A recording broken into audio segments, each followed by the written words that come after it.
Hi viewers! Welcome to Marichus Vlog. Interesting ba yung video na pinapanood mo mapa Facebook, YouTube, or TikTok man yan?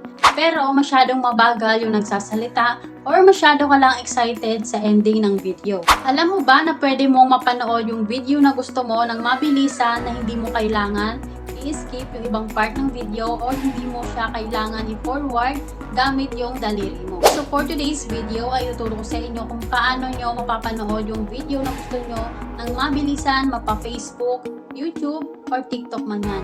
At kung bago ka pa lang sa channel ko, please don't forget to like, share, and subscribe and hit the notification bell para updated ka sa lahat ng mga video na i-upload ko, lalong-lalo na dito guys sa YouTube kasi dito ako guys mas nauuna nag-upload ng video.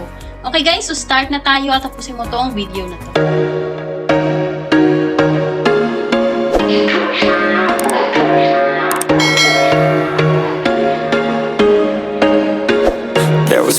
Okay guys, so eto na lang yung Facebook ko ang gagawin kong example para iwas copyright tayo. So play ko lang tong video. No.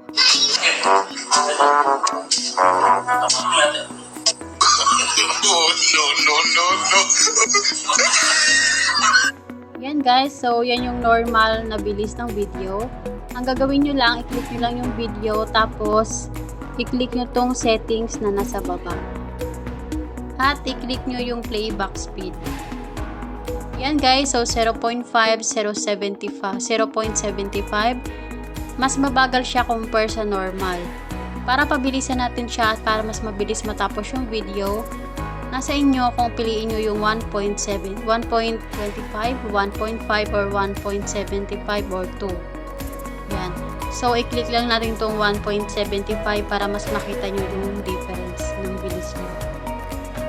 So, tuloy natin ulit.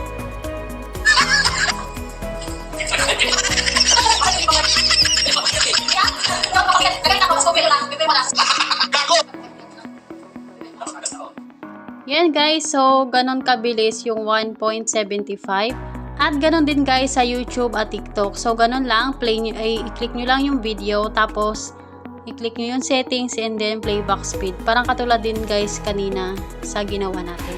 At bago magtapos tong video na to guys, please paki-like naman po ng video at paki-subscribe na din po. Malaking tulong na yun sa YouTube channel ko.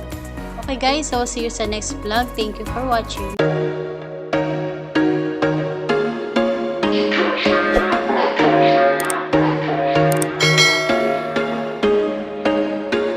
There was once a day that I would pray for you. I'd go and miss